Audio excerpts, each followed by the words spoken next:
चलो जी। तो आगे दोस्तों इंग्लिश लाइब्रेरी में आई होप आप सभी लोग बढ़िया होंगे। और 4000 वर्ड सीरीज की हम लोग की है ई अल्फाबेट की 6th क्लास है। ठीक है, इसके पिछले वाले वीडियो को आप सभी चैनल के प्लेलिस्ट में जाके देख सकते हैं। ठीक है, वीडियो अच्छी लगी तो लाइक सब्सक्राइब कर दीजिएगा, है ना। और वीडियो को स्टार्ट करते बिना किसी देरी के। आज की जो हमारी पहली वर्ड है वो है इरान। ठीक है, इरान एक एडजेक्टिव है जो सब्जेक्ट की क्वालिटी को दिखाता है एज यूजुअल, है ना। और इसका मतलब होता है, इसकी जो मीनिंग है, doing something that is wrong, कुछ ऐसा चीज करना जो कि गलत हो, not behaving in an acceptable way. ठीक है, यानी कि कोई चीज गलत कर रहा हो, है ना। तो इस सेंस में हम आपका हिंदी हो जाएगा भटका हुआ, भटका हुआ। ठीक है, या भटका हुआ। और डूइंग समथिंग रॉन्ग का अर्थ मतलब कि एक मीनिंग ये होता है कि कोई इंसान सपोज कोई अच्छा काम कर रहा हो और कुछ कारणवश या सडनली वो अपने रास्ते से भटक जाता हो और वो कुछ गलत काम कर रहा है ना, डूइंग समथिंग रॉन्ग, तो इस सेंस में हम इराड को यूज करते हैं। ठीक है, आई होप आप सभी को क्लियर होगा। जिसे हम अनुचित व्यवहार भी कह सकते हैं, अनुचित व्यवहार। तो जैसे कि आपके कोई इंसान है जो डेली आपसे सोफिस्टिकेटेड मिल रहे हैं, बात कर रहे हैं, लेकिन कभी कभी होता है ना कि वो अ, व्यवहार कभी कभी अनयूजुअल एक्ट करते हैं जिसे अच्छा नहीं लगता, चाहे वो गलत ही क्यों ना हो। तो उस सेंस में हम इरेंट को यूज करते हैं। ठीक है, तो इरेंट एडजेक्टिव है जो क्वालिटी को बताता है और इसका मतलब होता है doing something wrong, not behaving in acceptable way, जिसे हम भटकावा कहते हैं, अनुचित व्यवहार। ये एडजेक्टिव हो गया जो सब्जेक्ट की क्वालिटी को दिखाएगा। और ये जो एरेंट है ये खुद एक नाउन के भी फॉर्म में इसे यूज कर सकते हैं। ठीक है, और जब इसके वर्ब के फॉर्म यूज करेंगे तो वर्ब के फॉर्म ये हो जाएगा ईयर या फिर ईर, ये पढ़ेंगे इसको। ये हो जाएगा आपका verb. Verb in the sense 1 से लेकर 5 फॉर्म जिसके वर्ब के, जो वर्ब के होते हैं वो सारे फॉर्म में से डील कर सकते हैं। ठीक है, तो वर्ब क्या हो गया ईयर और एडजेक्टिव हो गया इरेंट। तो आप देख सकते हो स्पेलिंग यहाँ पे अलग हो जा रही है, 3 स्पेलिंग है ना, इरेंट। तो इसलिए कहता हूँ फॉर्म्स को भी जानिए ताकि वर्ड्स को यूज करने में आसानी हो और समझने में भी। याद करोगे तो भूलना ही है ना। फिर जब इसे एडवर्ब के फॉर्म यूज करते हैं तो इस एडजेक्टिव में हम लोग आपका एल वाई लगाते हैं, तो वो हो जाएगा आपका एविडेंटली। ये हो गया आपका एडवर्ब फॉर्म जो सब्जेक्ट के एक्टिंग क्वालिटी को दिखाता है। ठीक है, तो अराउंड का मतलब हो गया समथिंग रॉन्ग, जो कि रॉन्ग कर रहा हूँ, पहले ठीक था लेकिन अब वो गलत कर रहा है, वो भटक गया अपने रास्ते से, ये सब सेंस। ठीक है, तो इसके सिनोनिम्स आपके हो जाएंगे वैगाबॉन्ड, वैगाबॉन्ड। ठीक है, फिर रैम्बला भी हो जाएगा, रैम्बलर, रैम्बलर आपका एसएससी में आ चुका है। ठीक है, फिर एक एसएससी में आपका वर्ड था, इजी वर्ड था वेंडरर, वेंडरर। ये आपके कुछ सिनोनिम्स हो गए इरैंड के रिगार्डिंग। ठीक है, चलिए नेक्स्ट वर्ड है हमारा इसार्च। यसार्च जो है ये एडजेक्टिव है और ये भी आपका सब्जेक्ट के क्वालिटी को दिखाया, इसे हम ईएसआर्च पढ़ते हैं। ठीक है, कभी ईएसआर्च, और अगर ब्रिटिश ये अमेरिकन प्रोनाउंसिएशन में जाओगे तो आपको ईएसआर्च मिलता है। ठीक है, तो एज योर कन्वीनियंस, आपको जैसा ठीक लगे, है ना। तो मैं इसको पढ़ूंगा ईएसआर्च। ईएसआर्च एक एडजेक्टिव है और इसका मतलब होता है artificial and not as good as the real thing और द प्रोडक्ट, यानी कि कोई चीज कृत्रिम हो, कोई चीज जो रियल नहीं है लेकिन रियल के जैसा दिख रहा हो, जिसे हम इमिटेशन कहते हैं या फिर नकली कह सकते हैं, है ना, या फिर कृत्रिम कह सकते हैं, कृत्रिम वस्तु, है ना, जिसे हम डुप्लीकेट कहते हैं। वो असली जैसा लग रहा है लेकिन वो है नहीं, तो इस सेंस में हम इस आर्च को यूज करते हैं, आर्टिफिशियल, है ना, आर्टिफिशियल। ये एडजेक्टिव हो गया जो क्वालिटी को दिखाएगा सब्जेक्ट के। और जब इसे हम नाउन के फॉर्म में यूज करते हैं तो इसे हम इस यस आर्च को नाउन के भी फॉर्म में यूज कर सकते हैं। इसका वर्ब फॉर्म नहीं होता है, इसका सन फॉर्म में यूज नहीं करते। ठीक है, चलो इसका जब हम एडवर्ब फॉर्म बनाते हैं तो एडवर्ब के लिए सॉरी कैपिटल हो गया, इसका एडवर्ब हो जाएगा आपका या सैडली। ठीक है, ये हो गया आपका एडवर्ब, जो क्या करेगा, सब्जेक्ट के एक्सट्रीम क्वालिटी को दिखाता है ना। इसे कुछ सिनोनिम्स देखते हैं, इसके सिनोनिम्स हो जाएंगे आपके इमिटेशन, इमिटेशन नकली या फिर नकल करना, है ना। फिर सब्स्टिट्यूट, सब्स्टिट्यूट जब बोलते हैं ना कोई सब्स्टिट्यूट यूज करो, यानी कि इसके जगह कुछ और यूज करो, या फिर रिप्लेसमेंट, है ना, रिप्लेसमेंट।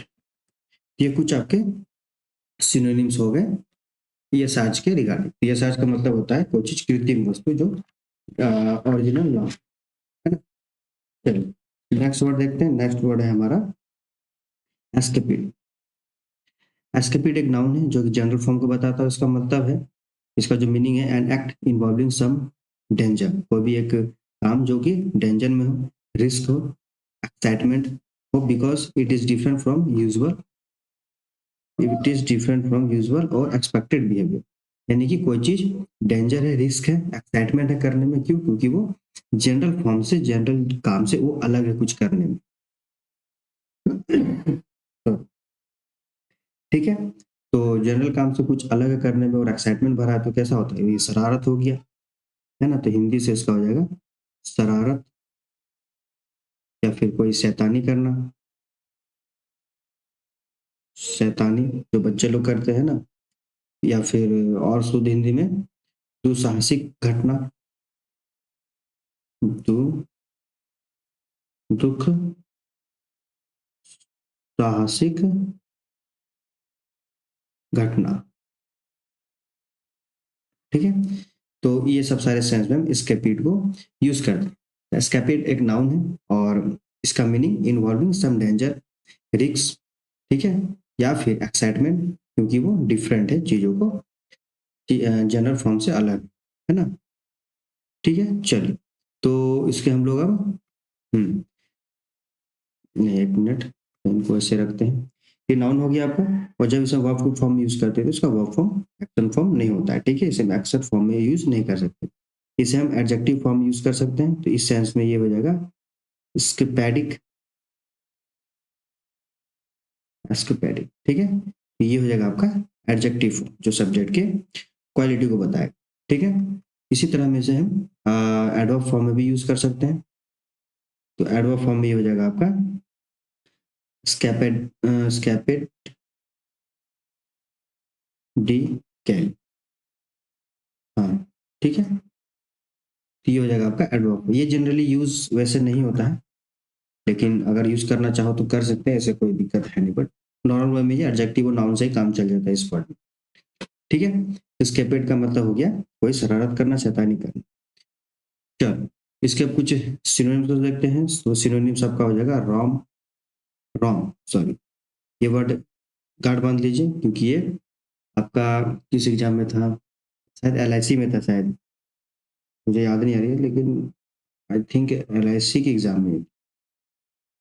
चलो कोई नहीं, नेक्स्ट वर्ड है आपका फर्लिक, ये भी बेहतरीन वर्ड है। ठीक है, तो इन्हें भी याद रखिएगा। क्या प्राइस, ठीक है, तो ये आपके कुछ बेहतरीन सिनोनिम्स होंगे। इन तीनों सिनोनिम्स को आप याद रखोगे, क्योंकि कहीं ना कहीं आपको एग्जाम में देखने को मिलेगा, है ना। इसके बाद चलो नेक्स्ट स्लाइड में चलते हैं। नेक्स्ट स्लाइड में हमारा वर्ड है अचीव। अचीव एक वर्ब है और ये एक्शन को शो कर रहा है। Verb in the sense, verb के जो वन से लेकर फाइव फॉर्म जो हमारे होते हैं, उन सारे फॉर्म में इसे यूज कर सकते हैं। ठीक है, अचीव का मतलब होता है टू अवॉइड समथिंग इंटेंशनली और टू गिव अप समथिंग, यानी किसी चीज को त्याग देना। एक मिनट, हो जाएगा आपका त्याग देना। ठीक है, या फिर छोड़ना, किसी चीज को छोड़ देना, परहेज करना, है ना। कोई चीज खाने में लोग परहेज करते, त्याग देते हैं, तो उस चीज में हम, उस सारे सेंस में हम इस चीज को यूज करते हैं। ये वर्ब हो गया। वर्ब, इनके वर्ब के जो 1 से लेकर 5 फॉर्म बनेंगे उन सारे फॉर्म में इसे यूज़ कर सकते, ठीक है। इसे जब हम नाउन फॉर्म में यूज़ करते हैं तो ये हो जाता है आपका एस्टिवल, ठीक है। ये हो जाएगा आपका नाउन फॉर्म। ऐसे देखने में लग रहा है एडजेक्टिव है, लेकिन ये नाउन है, ठीक है। इसी तरह हम लोग कन्फ्यूज होते हैं और वर्ड को यूज़ नहीं कर पाते हैं, बस हम लोग रट लेते हैं। और जब यूजेस की बारी आती है, जब रिटन फॉर्मेट में हो या फिर स्पोकन में हो, तो हमें दिक्कत होती है कि स्टीव को कहाँ यूज़ करें। इसलिए फॉर्म को जानिए, है ना। ये वर्ब हो गया स्टीव, स्टीवल नाउन हो गया। और जब इसे हम एडजेक्टिव के फॉर्म में यूज़ करेंगे तो ये हो जाएगा आपका एस्टिवल, सॉरी एस्टिवेबल, ठीक है। ये हो जाएगा आपका एडजेक्टिव फॉर्म जो सब्जेक्ट के क्वालिटी को दिखाएगा, है ना। इसी तरह इसका जब एडवर्ब बनाएंगे हम तो एडवर्ब हो जाएगा इसका एस्टिविंगली, आईएनजी कर दिए फिर एलवाई लगा दिए, है ना। ये हो गया आपका एडवर्ब जो सब्जेक्ट के एक्सट्रीम क्वालिटी को दिखाता है। तो एस्टिव का मतलब त्यागना, छोड़ना। तो इसके सिनोनिम्स आपके हो जाएंगे एब्स्टेंट, एब्स्टेंट, फिर अवॉइड, अवॉइड तो चलो इजी वर्ड है बट कोई नहीं। सन, SHUN, ठीक है, वो सन नहीं। Avoid, avoid. तो ये कुछ आपके बेहतरीन सिनोनिम्स हो गए एस्टिव के। नेक्स्ट वर्ड है हमारा स्टैरिक। स्टैरिक एक एडजेक्टिव है और ये भी सब्जेक्ट के क्वालिटी को दिखाएगा। और स्टैरिक का मतलब हो गया वेरी अनयूजुअल, जो कि अनयूजुअल हो, चीज़ों से अलग हो, अंडरस्टूड और liked by only a small number of people, ठीक है। जो कि गुप्त में हो, थोड़े गोपनीय तरीके से रहते हो, है ना। और कुछ छोटे लोगों के द्वारा कुछ चीज़ें यूज़ किया जा रहा है। फॉर एग्जाम्पल जैसे कबीले के लोग होते हैं, तो कुछ जनजातीय लोग होते हैं, वो कम ही होते हैं लेकिन एक गुप्त तरीके से अपने जीवन को गुजारना अच्छा लगता है उनको, है ना। वो कंफर्टेबल फील करते हैं उस चीज़ में। तो इस सेंस में एस्टारिक, सॉरी एस्टारिक यूज करते हैं। रिक नहीं पढ़ेंगे, रैक पढ़ेंगे, ठीक है। एस्टारिक। तो ये हो जाएगा आपका रुचि रखने वाले, हिंदी से लिखता हूं मैं, कुछ चीज में रुचि रखने, रुचि रखने वाले, रुचि रखने वाले कुछ कुछ एक लोग, कुछ एक लोग, ठीक है। किसी में, किसी में, हाँ किसी में, ठीक है। किसी में रुचि रखने वाले कुछ एक लोग, मैंने एक छोटे से ग्रुप में जो किसी एक चीज में रुचि रखते हैं, ठीक है ना, गोपनीय तरीके से, ऐसे गोपनीय। तो इस सेंस में एस्टेरिक को यूज करते हैं। एस्टेरिक एडजेक्टिव हो गया। और जब इसे हम नाउन के फॉर्म यूज करते हैं तो वो हो जाता है आपका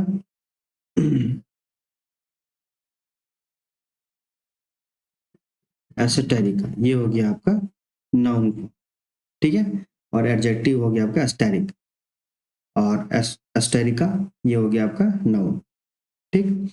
उसी तरह जब इसे हम वर्ब के फॉर्म यूज कर रहे हैं, वर्ब के फॉर्म यूज करते हैं तो वो हो जाता है आपका एसो,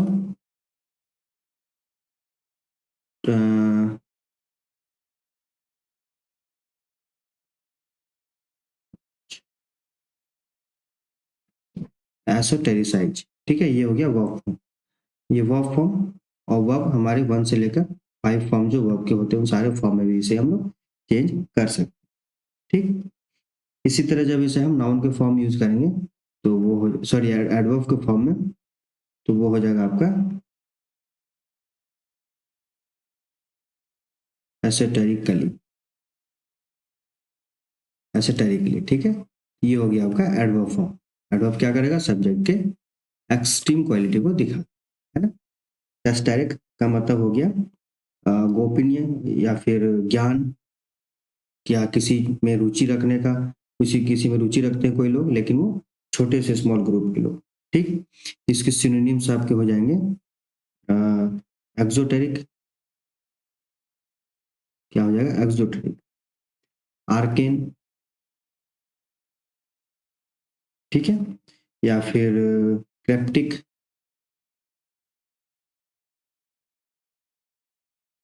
क्रिप्टिक, ये आपके कुछ सिनोनिम्स होंगे एस्टेरिक, ठीक है। चलो नेक्स्ट वर्ड हमारा स्पियोनाज। स्पियोनाज एक नाउन है जो जनरल फॉर्म को बताता है, इसका मीनिंग हो गया आपका द डिस्कवरिंग ऑफ सीक्रेट, किसी के गुप्त चीजों की जानकारी को निकालना या फिर जासूसी करना, है ना, जैसे कि जासूसी, या फिर और क्या बोल सकते, गुप्त जानकारी,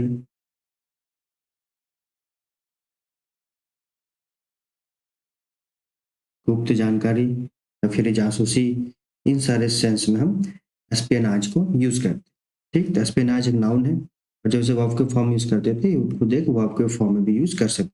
वर्ब इन द सेंस 1 से लेकर 5 फॉर्म जो हमारे वर्ब के होते हैं सारे फॉर्म में हम पॉसिबल होता है तो चेंज करते हैं, ठीक है। तो ये हो गया। जब इसे हम एडजेक्टिव के फॉर्म यूज करते हैं सब्जेक्ट की क्वालिटी को शो करने के लिए, इस सेंस में ये हो जाता है स्पियोनिस्टिक, एस्पियनिस्टिक, ठीक है, ये हो जाएगा आपका एडजेक्टिव। इसी तरह जब हम एडवर्ब फॉर्म यूज करेंगे इसको तो वो हो जाएगा स्पियोनिस्टिकली,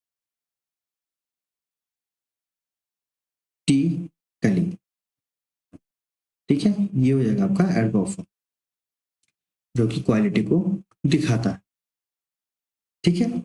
इसके कुछ सिनोनिम्स हो जाएंगे आपके स्पाइंग, है ना, स्पाइंग कर रहा है मतलब स्पाई कर रहा है, उसे जासूसी कर रहा है। या फिर सर्विलांस, सर्विलांस, एक मिनट, SURVEI होगा ना, ILANC, सर्विलांस, ठीक है। या फिर इन्फिल्ट्रेशन, इन्फिल्ट्रेशन,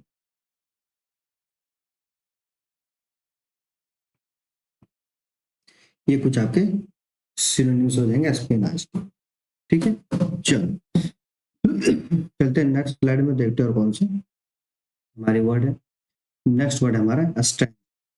स्ट्रेंथ एक एडजेक्टिव है जो क्वालिटी को दिखाएगा, है ना, और इसका मीनिंग हो गया describes, sorry describe a house, sorry describe a husband और wife who is not now living with the person they are married to, यानी कि मोटा मोटी बात ये कहा गया है कि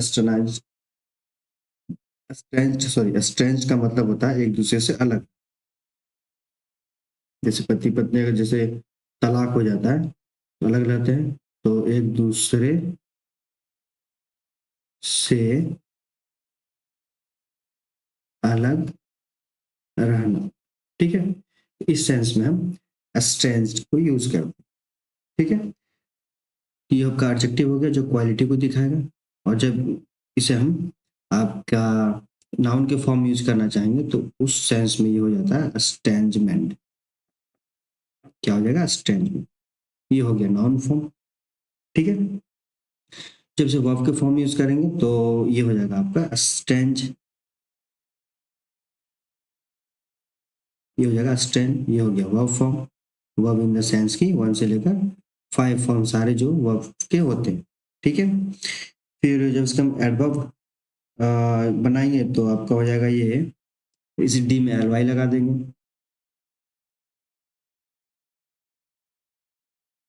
स्टैंडली, है ना, ly, ये हो जाएगा आपका एडवर्ब। एडवर्ब क्या करता है, क्वालिटी को, सब्जेक्ट के क्वालिटी को दिखा, ठीक है। चलो स्टैंड का मतलब हो गया आपका एक दूसरे से अलग रहना, इसके सिनोनिम्स हो जाएंगे आइसोलेट, है ना, आइसोलेट हो जाएगा। फिर और क्या हो सकता है, एलिनिएटेड, एलिनिएटेड, ठीक, ये कुछ आपके सिनोनिम्स होंगे। नेक्स्ट वर्ड है हमारा इथेरियल। इथेरियल एक एडजेक्टिव है, इसका मतलब और इसका मीनिंग हो गया एक्सट्रीमली डेलिकेट एंड लाइट, कोई चीज अत्यंत कोमल है, हल्का है या फिर अच्छा है, उस सेंस में हम इथेरियल को यूज करते हैं। इसके सिनोनिम्स हो जाएंगे आपके अत्यंत कोमल, है ना, या फिर अत्यंत क्या हो जाएगा, हल्का है जो, अच्छा है, ठीक है, अच्छा हो गया, या फिर और क्या उसका हिंदी हो जाएगा, एथेरियल का मतलब हो जाएगा एक्सट्रीमली डिलाइट एंड लाइट। तो अत्यंत कोमल, हल्का, अच्छा, ये सारे सेंस में हम एथेरियल को यूज करेंगे, ठीक है। तो ये आपका हो जाएगा एडजेक्टिव जो क्वालिटी को दिखा रहा है। तो हम अगर जब इसे जनरल फॉर्म यूज करना चाहेंगे यानी कि नाउन फॉर्म में, तो ये हो जाएगा आपका एथेरियलिटी। एक मिनट, ई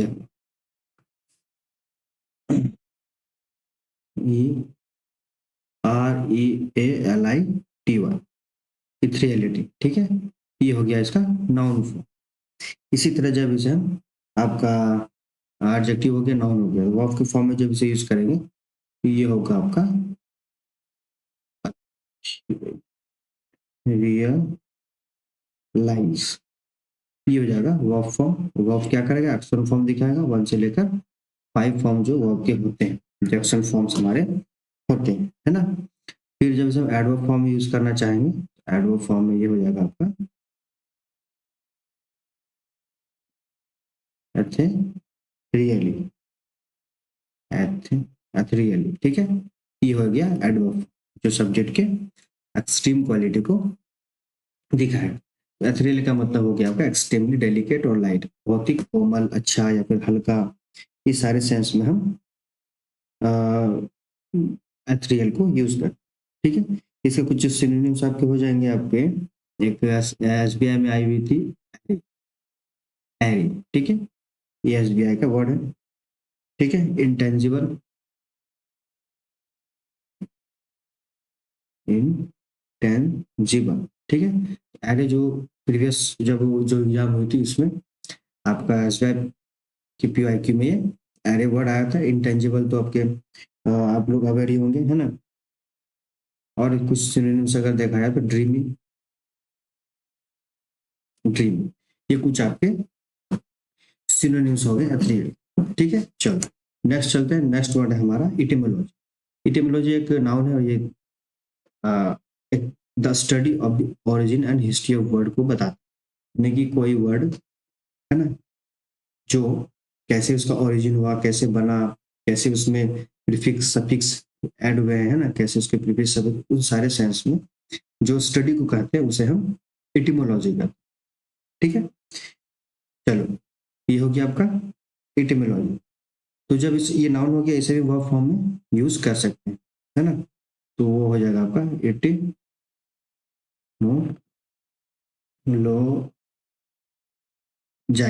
ठीक है। ये हो गया वर्ब फॉर्म, सॉरी, ये हो गया आपका वर्ब फॉर्म। और इसे 1 से लेकर 5 फॉर्म जो हमारे वर्ब के होते हैं सारे फॉर्म में भी हम इसे यूज कर सकते हैं, ठीक। इसे एडजेक्टिव के भी फॉर्म यूज कर सकते हैं क्वालिटी को दिखाने के लिए। एक मिनट, पेन थोड़ा अपने आप ऑटोमेटिक काम कर रहा होता है ये, चिकन, ये हो गया आपका एडजेक्टिव फॉर्म इटिमोलॉजी, है ना। इसी तरह एडवर्ब यूज कर सकते हैं।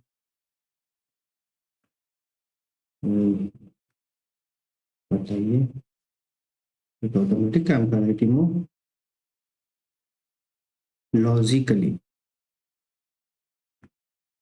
ये हो गया एडवर्ब फॉर्म जो कि एक्सट्रीम क्वालिटी को शो करे, है ना। तो इसके सिनोनिम से रहने देते हैं, क्योंकि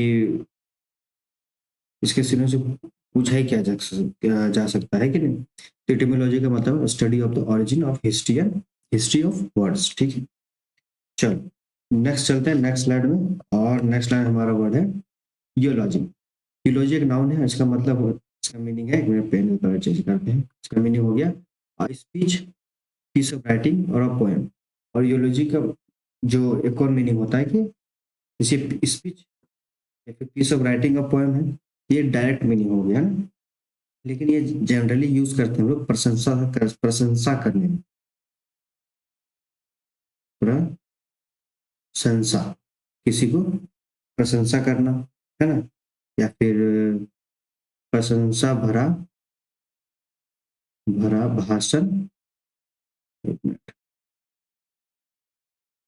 भाषण, प्रशंसा भरा भाषण या लेख। ठीक है, जब कोई मर जाता हो तो हम लोग प्रशंसा करते हैं, अच्छी अच्छी बातें करते हैं ना, मरने के बाद जो होता है उसे उस सेंस में हम यूलॉजी यूज करते हैं। ठीक है, या फिर एक जनरल फॉर्म में भी स्पीच पीस ऑफ राइटिंग जिससे हम लोगों की प्रशंसा करें। फॉर एग्जाम्पल, आप किसी के काम को बेहतरीन बताना चाह रहे हो तो आप जो राइटिंग करोगे, जो स्पीच दोगे, उसकी प्रशंसा में उसे यूलॉजी कहें। ठीक है, चलो, ये नाउन हो गया। इसी तरह हम जब इसे हम वर्ब के फॉर्म में यूज करेंगे, एक्शन के फॉर्म में दिखाने के लिए, तो वो हो जाएगा आपका यो लोजाई, यो, एक मिनट, तो वो हो जाएगा आपका यो, बोल रहा हूँ मैं, जाई। ठीक है, हाँ ठीक है, ये हो गया वर्ब, ये जेड है। ठीक है, यूलोजाइज, ये जेड है। और वर्ब इन द सेंस 1 से लेकर 5 फॉर्म जो वर्ब के होते हैं सारे फॉर्म में से डील कर सकते। ठीक है, इसी तरह जब इसे हम एडजेक्टिव फॉर्म यूज करेंगे तो वो हो जाएगा यूलोजिस्टिक, जिस्टिक, ये हो जाएगा एडजेक्टिव फॉर्म जो सब्जेक्ट के क्वालिटी को दिखाए, है ना। इसी तरह जब इसे हम एडवर्ब फॉर्म यूज करेंगे तो सिंपल यूलोजिस्टिकली कर देंगे, है ना, एल वाई लगा देते हैं एडजेक्टिव में, तो ये हो जाता है आपका एडवर्ब। ठीक है, ये आपके हो गए एडवर्ब। एडवर्ब क्या करता है, सब्जेक्ट के एक्सट्रीम क्वालिटी को दिखाता। चलो, तो प्रशंसा भरा भाषण या लेख, चाहे वो जिंदा हो या फिर मर गया हो, दोनों सेंस। ठीक है, इसके कुछ सिनोनिम्स आपके हो जाएंगे, पैनेजेरिक,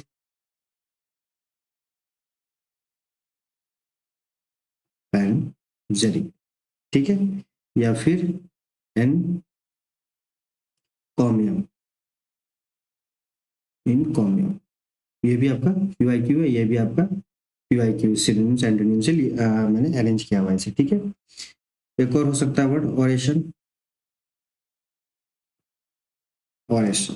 ठीक है, ये आपके हो गए सिनोनिम्स। लेकिन यूलॉजी की जो पैनजेरिक और एनकॉमियम है, ये आपके बहुत बेहतरीन एग्जाम्पल है, ये कभी न कभी आपको दोबारा से एग्जाम में देखने को मिल जाएगी। ठीक है, आप इसे याद रखिएगा। ठीक, चलो, नेक्स्ट वर्ड है हमारा यूफेमिज्म। यूफेमिज्म नाउन है और एक जनरल फॉर्म को बताता है, और इसका मीनिंग हो गया इन इनडायरेक्ट वर्ड। एक मिनट, ये पेन नॉर्थ से साउथ क्यों जा रहा है ऑटोमेटिक, पेन का कलर चेंज करते हैं। चलो, an indirect word or phrase that we will use to refer to something embarrassing or unpleasant। ठीक है, यानी कि यूफेमिज्म का मतलब होता है कोई ऐसा वर्ड जो किसी बुरे काम को कम दिखा रहा, कोई मान लो बुरा हो चुका है, ठीक है, मान लो कोई मंगल भाषी, पहले मैं हिंदी लिख देता, ठीक है, मंगल, फिर समझाता, मंगल भाषी। ठीक, चलो अब समझते हैं। किसी को कोई मर गया हो तो हम लोग बोलते हैं डाई। ठीक, लेकिन डाई बोलना जैसे कि सपोज किसी के पापा डेड कर गए तो हम लोग बोलेंगे कि उनके पापा मर गए, है ना, हिज पापा डाइड।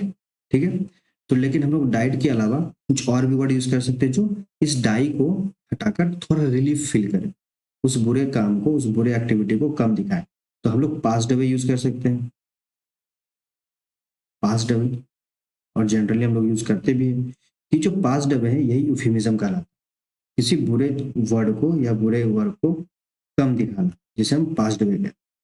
ठीक है, मतलब डाई को पास्ट वे कर दिए। उसी तरह जब हम लोग और भी ऐसे वर्ड आपके, आई थिंक आप लोग समझ ही गए, वैसे मैं कुछ भी याद नहीं आ रहा और एग्जाम्पल, डाई को पास्ट वे कर देंगे, या फिर बैड, जैसे कि वेरी बैड, उसे हम नॉट गुड कर सकते हैं, है ना, यूफेमिज्म हो गया।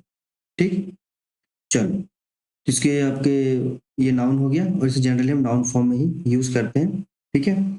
लेकिन हम इसे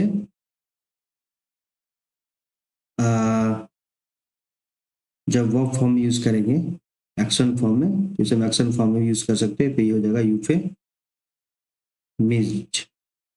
यूफेमिजाइज, ठीक है। ये हो गया verb form, verb in the 1 से लेकर 5 फॉर्म जो वर्ब के होते हैं, ठीक है। फिर जब एडजेक्टिव फॉर्म यूज करना हो, यूफेमिस्टिक, यूफेमिस्टिक, एक मिनट, यूफेमिस्टिक, ठीक है। ये हो गया एडजेक्टिव जो क्वालिटी को दिखाएगा सब्जेक्ट, ठीक है। फिर एडवर्ब भी इसका यूज हो जाएगा, तो एडवर्ब यूज करने के लिए यूफेमिस्टिकली, ये होगा एडवर्ब फॉर्म यूफेमिज्म का, ठीक है, जो सब्जेक्ट के एक्सट्रीम क्वालिटी को दिखाएगा, है ना। इसके सिनोनिम्स आपके हो जाएंगे, इसके सिनोनिम्स क्या हो जाएंगे, डिप्लोमेटिक लैंग्वेज कर सकते हैं, डिप्लोमेटिक लैंग्वेज, जैसे ये आएगा नहीं, ये सब वर्ड आते नहीं वर्ड्स में, लेकिन मैं बता दिया क्योंकि हम लोग जनरली फॉर्म में से भी यूज करते हैं। तो यूफेमिज्म का हो गया कोई भी बुरे वर्ड को एक कंसोल वर्ड में, एक अच्छे वर्ड में यूज करना ताकि बुरा कम लगे लोगों को। बात यह है, जैसे मैंने किसी को गाली दे दी, तो गाली के बाद कुछ और बोल दिया जो उसे बुरा लगा, है ना, घुमा फिरा के जो लोग बातें करते हैं। तो डाई, इन द डाई बोलने के अलावा हम लोग पास्ट डे बोलते थे, पास्ट डे भी यूफेमिज्म हो गया, ठीक। चलो, तो ऐसे इंटरेस्टिंग वीडियो के लिए आप कमेंट कीजिए, लाइक सब्सक्राइब कर दीजिए वीडियो अगर अच्छी लग रही हो तो, है ना। और मिलते हैं नेक्स्ट क्लास में, तब तक के लिए धन्यवाद।